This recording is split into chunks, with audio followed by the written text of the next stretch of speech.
ధర్మస్థల. ఇప్పటి వరకు ఈ పేరు వినని వాళ్ళంటూ ఎవరు ఉండరు. ఎందుకంటే దీనిలో నుంచి ఫ్యాక్ట్స్ ఆ విధంగా రోజుకొక ట్విస్ట్ బయటపడుతూ ఉంది. అయితే ఒక వ్యక్తి పోలీసులకి కూడా దొరికిపోవడం కూడా జరిగింది. అంటే తనకు తను వెళ్లి లొంగిపోయాడనమాట. తను ఎక్కడెక్కడ బాడీస్ పూడ్చానని గాని, లేకపోతే ఎంతమందిని మర్డర్ చేశానని గాని. అయితే ముఖ్యంగా ఇవన్నీ కూడా ఈ ఫ్యాక్ట్స్ అన్నీ బయటకు వస్తున్నప్పటికీ పోలీసులు ఎందుకని ఇప్పటివరకు దీనికి సంబంధించి క్లియర్ కట్ ఇన్ఫర్మేషన్ ఇవ్వడం లేదు. నిజంగానే ఆయన బాడీలు పూడ్చిపెట్టారా? మరి పూడ్చిపెడుతూ ఉంటే ఇంతమంది మిస్సింగ్ కేసెస్ ఉన్నప్పుడు పోలీసులు ఆ మిస్ అయిన వాళ్ళపైన ఎందుకు యాక్షన్స్ తీసుకోలేదు అని చెప్పి చాలామంది ఈ న్యూస్ విన్న వాళ్ళందరూ కూడా క్వశ్చన్స్ రైజ్ చేస్తున్న పరిస్థితి కనిపిస్తుంది. సో దీని గురించి మాట్లాడితే వాళ్ళ మనతో పాటు సీనియర్ జర్నలిస్ట్ దుర్గా వడ్లం నేను గారు. నమస్తే. సో ధర్మస్థల నిజంగా ఒక్కసారిగా ఈ న్యూస్ బయటికి రాగానే అందరూ షాక్ అయ్యారు.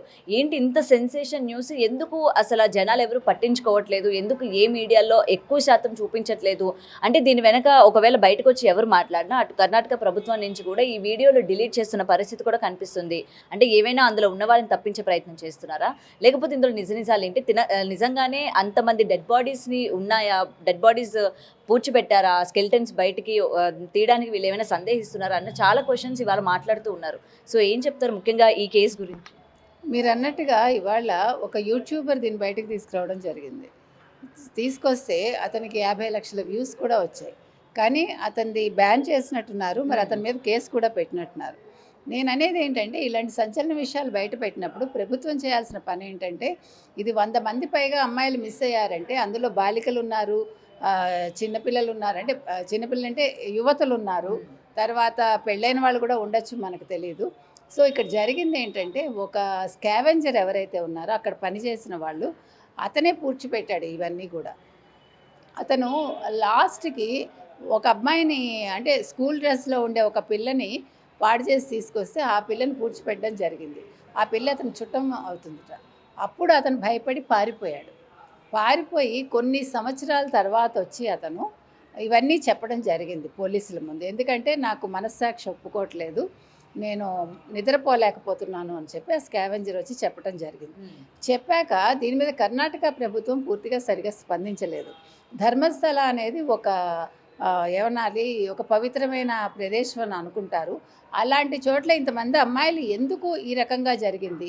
ఎందుకంటే చాలామంది కేసు పెట్టమని అడిగారు. అప్పట్లో మిస్సింగ్ కేసులు, తర్వాత చదువుకునే పిల్లలు మాయమైపోయారు. ఇన్ని రకాలుగా జరిగితే ఇది ఇంచుమించు 15 సంవత్సరాలుగా జరుగుతుంది.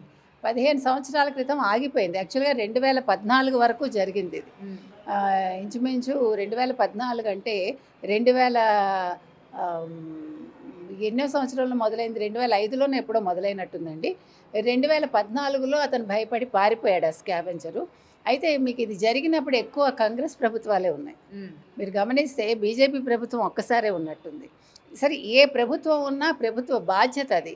ఇప్పుడు ధర్మస్థల అనేది ఒక పవిత్ర ప్రదేశమైనా, ఒక పుణ్యక్షేత్రమైనా, లేదు ఒక మతానికి సంబంధించింది అయినా కూడా అవన్నీ పక్కకు పెట్టి మనకి మనుషులు ముఖ్యం, మనుషుల ప్రాణాలు ముఖ్యం. కాబట్టి దీని వెనకాల ఎవరున్నారు, ఏదైనా మఠం వాళ్ళు ఉన్నారా, లేదు ఏదైనా స్వామీజీలు ఉన్నారా, లేదు ఎవరైనా పురోహితులు ఉన్నారా, లేదు బయట వాళ్ళు ఉన్నారా, రాజకీయ నాయకులు ఉన్నారా, ఎవరున్నారు అని తెలుసుకుని వాళ్ళని శిక్షించాల్సిన బాధ్యత కాంగ్రెస్ది. అంతేగాని ఇది బయటికి రాగానే ఆ వీడియోని మీరు ఆపేసి అతను అరెస్ట్ చేయటం అనేది చాలా తప్పు. ఎందుకంటే ఇంత సంచలన విషయం బయటకు వచ్చినప్పుడు మీ రాష్ట్ర పరువు పోతుందని ఆలోచించడం కాదు చేయాల్సింది. మన అమ్మాయిల ప్రాణాలు మనకి ముఖ్యం, మన ప్రభుత్వ బాధ్యత అది అని కర్ణాటక ప్రభుత్వం అనుకుని ఈరోజు సిద్ధరామయ్య లాంటి వాళ్ళు ఈ విషయం మీద దృష్టి పెట్టాలండి ముఖ్యమంత్రి. అది పెట్టకుండా స్కావెంజరు భయపడి పారిపోయాడు అంటే అసలు 10 ఏళ్ళు అతను ఏమైపోయాడు, 9 ఏళ్ళుగా అతను ఎక్కడున్నాడు, ఇప్పుడే ఎందుకు వచ్చాడు, ఇతను వెనకాల ఇంకెవరన్నా ఉన్నారా, ఇవన్నీ కూడా ఎంక్వైరీ చేయాలి. ఇంకొకటి, పోలీసులు ఇతనికి ఏమైనా మతిస్థిమితం లేక ఏవో మాట్లాడుతున్నాడా అని చెప్పి కూడా కొట్టి పారేస్తున్నారు అనుకోవడానికి లేదండి. ఎందుకంటే అతను చూపించాడు, తీసుకెళ్ళి అక్కడ స్కెల్టన్ దొరికింది, స్కెల్టన్స్ తవ్వితే దొరుకుతాయని అతను చెప్తున్నాడు. ఎక్కడెక్కడ పూడ్చాడో అతను చూపించాడు. కాబట్టి ఇది మతిస్థిమితం లేకపోవడం కాదు. ఇప్పుడు మీరు మతిస్థిమితం లేదు అని ఒక స్టేట్మెంట్ ఇచ్చి ఈ కేసు క్లోజ్ చేయకుండా ఉండాలి. ఎందుకంటే దీని మీద చాలా లోతైన దర్యాప్తు జరగాలి. కేంద్ర ప్రభుత్వం కూడా దీని మీద దృష్టి పెడితే బాగుంటుందండి. తర్వాత మహిళా సంఘాలు ఏం చేస్తున్నాయి, మానవ హక్కుల సంఘాలు ఏం చేస్తున్నాయి, ఇలాంటప్పుడు బయటకు వచ్చి వాళ్ళు మాట్లాడాలని మనం కోరుతున్నాం. రైట్.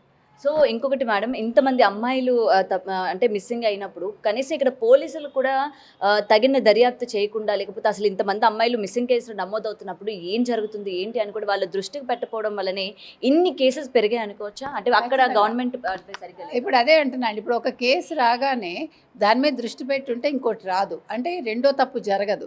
మీరు తప్పుల మీద తప్పులు చేయడానికి అవకాశం ఇచ్చి ఆ వచ్చిన వాళ్ళని భయపెట్టి, ఒకవేళ ఎవరైనా వచ్చి కంప్లైంట్ ఇచ్చారనుకోండి, వాళ్ళు తప్పుదారి పట్టించి ఉండొచ్చు. పక్కదారి పట్టించి ఆ కేసుని మీరు వాళ్ళని బెదిరించి కూడా ఉండొచ్చు. లేకపోతే 100 మంది మిస్ అవ్వటం ఏంటండి? పోనీ 100 మంది అవ్వలేదు, 50 మంది అయినా అయ్యి ఉంటారు కదా. ఒక్క ప్రాణమైనా ఎక్కువే కదా. కాబట్టి ఇక్కడ 100 మందా ఒకళ్ళ అనేది కాదండి. ముందు అసలు ఈ కేసు మాత్రం టేకప్ చేసి కర్ణాటక ప్రభుత్వం దీన్ని చాలా వాళ్ళు ప్రెస్టీజ్ ఇష్యూగా తీసుకుని ఈ కేసును ఛేదించాలని మనం చెప్తున్నాం. Last and final ma'am, and అక్కడ పోలీసులు కూడా అంటే రీసెంట్గా సౌజన్య కేసు ఏదైతే బయటపడిన తర్వాతే ఇంతమంది మిస్ అయ్యారు అన్నది అయితే తెలిసింది. సో వాళ్ళ పేరెంట్స్ వెళ్ళి అమ్మాయి ఇలా మిస్ అయింది, స్కూల్ నుంచి వచ్చిన అమ్మాయి మిస్ అయింది అని చెప్పి కేసు పెట్టడానికి వెళ్ళినప్పుడు కూడా పోలీసులు ఎక్కడికో ఫ్రెండ్ ఇంటికి వెళ్ళి ఉంటుంది, మా బుర్రలు తినకండి, మాకే చాలా కేసెస్ ఉన్నాయని చెప్పి వాళ్ళు చెప్పిన ఆన్సర్ కూడా వాళ్ళ పేరెంట్స్ మీడియా ముందు చెప్పడం కూడా జరిగింది. సో ముఖ్యంగా ఇలా ఒక అమ్మాయి అంటే ఒక యంగేజ్లో మైనర్ అమ్మాయి ఇలా మిస్ అయింది అని చెప్పిన తర్వాత పోలీసుల రియాక్షన్స్ని కూడా ఏ విధంగా చూడొచ్చు అంటారు? అది చాలా తప్పండి. పోలీసులకి ముందు ఉండాల్సింది ఏంటంటే ఒక పేషెన్స్ ఉండాలి వాళ్ళకి. వాళ్ళు ఒక అమ్మాయి కేసు రాగానే ఆ అమ్మాయి మీద నిందలు మోపుతారు. ఈ పిల్ల ఎవరితో వెళ్ళిందో, ఈ అమ్మాయి ఎక్కడికి వెళ్ళిందో, లేకపోతే ఇంకా చాలా నీచంగా మాట్లాడతారు. అది కాదు. అలాంటి కేసు వచ్చినప్పుడు తల్లిదండ్రుల ఆవేదన అర్థం చేసుకుని వాళ్ళు దాన్ని వెంటనే ఇన్వెస్టిగేషన్ మొదలు పెడితే ఆ పిల్ల ఎక్కడైనా ఉంటే దొరికే అవకాశం ఉంటుంది.